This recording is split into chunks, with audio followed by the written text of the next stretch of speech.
Former Everton goalkeeper Tim Howard, who was in the dressing room back in the day at Goodison Park with Romelu Lukaku, has been texting his former teammate today and asking him what the situation is at Chelsea. And Tim Howard is reporting that Lukaku has said this: "I can't say too much. The situation is hot. I have another meeting on Monday. After that, I can say more." That's Tim Howard, who's been texting with Lukaku. Tomorrow is a meeting and then we decide. Very easy. This is the future. Wednesday is the future. There is no more future in football. It's just about on this level. It's just about Wednesday and weekend. And Monday we discuss. We will meet and we will take a decision. Well, first of all, Tim Howard is a snitch. How can you do that? How are you doing that to someone who's texting you? And then you're telling everyone, "Oh, I'm just going to tell them exactly what you said." That's bang out of order from Tim Howard, isn't it? I'd block him straight away. Can't believe that. Tim Howard, how do you sleep at night? You've absolutely done him dirty there. I cannot. Yeah. Romelu Lukaku's like, "I'll tell you this now, but I can't really say too much, but I can tell Unless you more he later." wants to say it. Do you reckon? Well, you think you it's don't know, do a you? plant? Tim Howard's a plant? Maybe. Nah. He might have said, "Look, make sure you get this out." And but it's going to be an interesting meeting, put it that way. It could be easily solved, very, very easily solved. So, look, you are going to play on a regular basis. You're going to be in part of my team and get your head down and work hard. That's what he's got to say as a manager. But Lukaku, if he don't want to stay there, then he's going to say, "Well, no, I'm not. I want to move. I want to move on." The players have got all the power these days, haven't they? They do. I mean, he is under contract, and But if you want to get out of a club, you can. Yeah, but it's going to cost them a lot of money. I disagree with that. The players don't have any power, Ray. The only time a player has any power is when their contract runs out. That's when they hold all the cards. But until that point, the club are in total control of how Lukaku is and where he goes and what he does. They control him. Yeah, but what I'm saying to you is, why would you want Lukaku to stay if he doesn't want to be there? So really, he's thrown his... Just signed him. But he's obviously... There's something behind the scenes that he doesn't get on with Tuchel straight away. That doesn't work at the moment. Their relationship is probably not very good. So why would you want to keep a player? So if a player comes out with what he's done, then he's more or less edging for a move out of the club.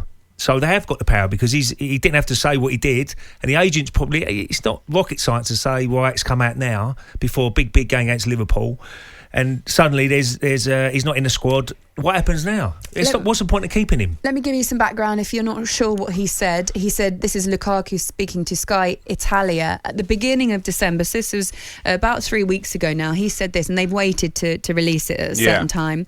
He said, "I'm not happy with the situation at Chelsea. Tuchel has chosen to play with another system. I won't give up. I'll be professional. I think that everything that happened last summer was not supposed to happen like this. I've always said that I have Inter in my heart. I know I will return to Inter. I really hope so.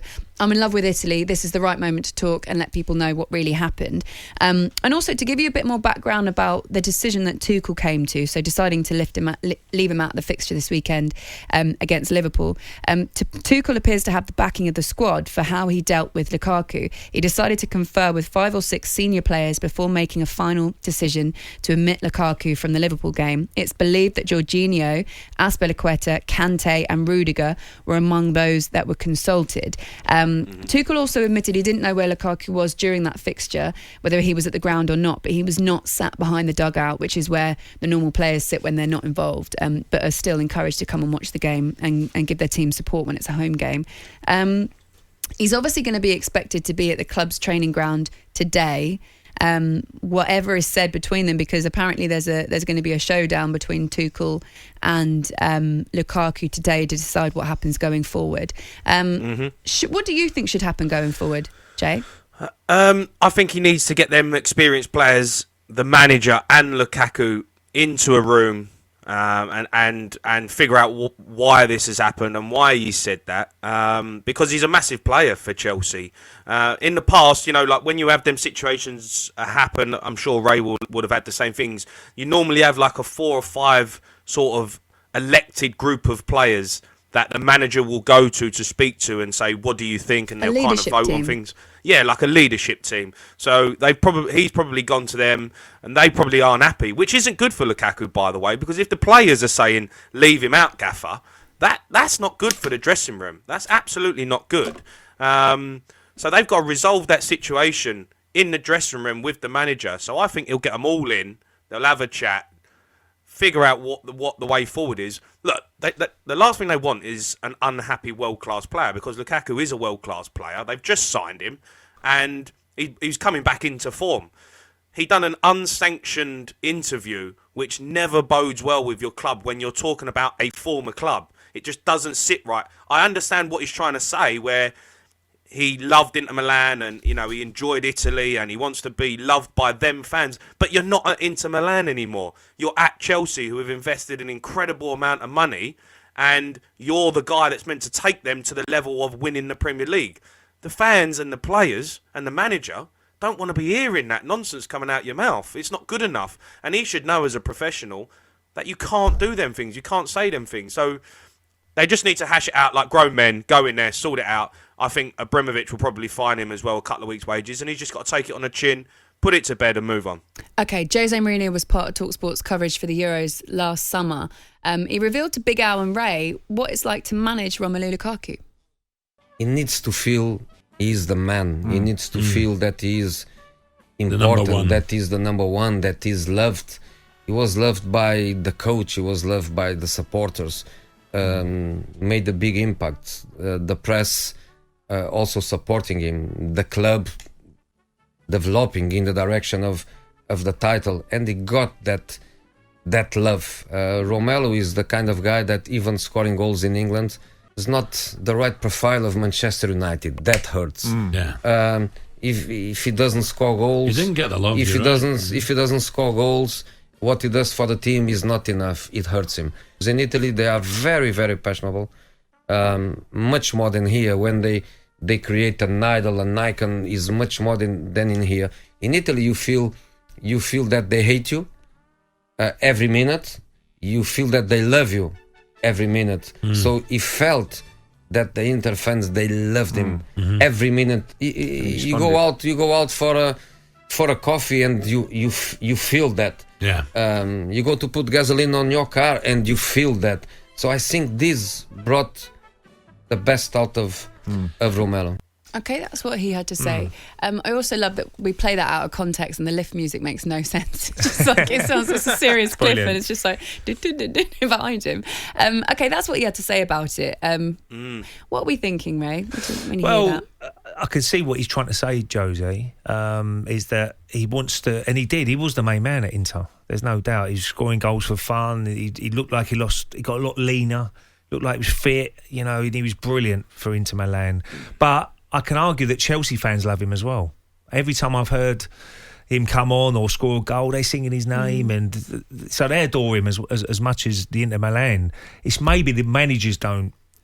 He don't feel loved by the manager. He doesn't feel wanted by the manager, and that could be a problem moving forward because Tuchel's probably not going anywhere at the moment.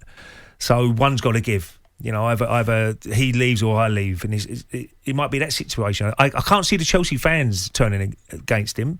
What I've seen this season, you know, when he come against Aston Villa, he was superb.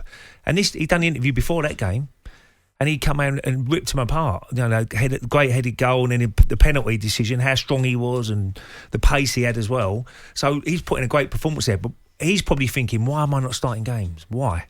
What is the reason? And maybe doesn't fit into what Tuchel wants to do. Going forward, for me, Laura, I think he obviously needs his ego feeding, right? You know, and a lot of top players are like that. You have to feed their ego. You have to make them feel like they're the number one. And you know, I remember having Berbatov at Spurs, and he was very similar to that. He was, you always had to feel like he was the main guy. He was the man, feeding his ego. And that's when he played his best. But sometimes that can come back and be your downfall as well, because you all of a sudden you think you can say anything, you can come out and disrespect the club.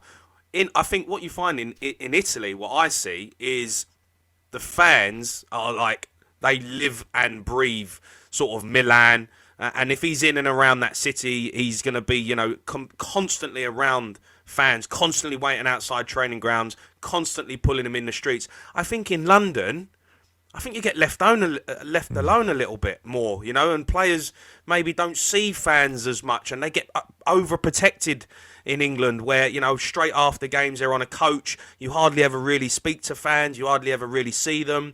You know, when you're out in London, you're kind of doing your own thing. You don't see Chelsea fans. So I think it's different over here. I think in Italy and other countries, when I look at the way they deal with their players and how they see their players, it's a lot more personal. And I think maybe Lukaku likes that and needs that. It's interesting you say that, Jamie, because we had Dennis Bergkamp come from Inter Milan, and he didn't like that.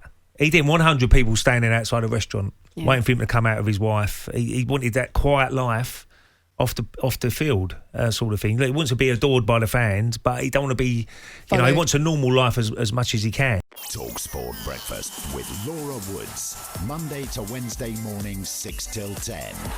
On AM, on DAB, via the talkSPORT app and on your smart speaker. talkSPORT.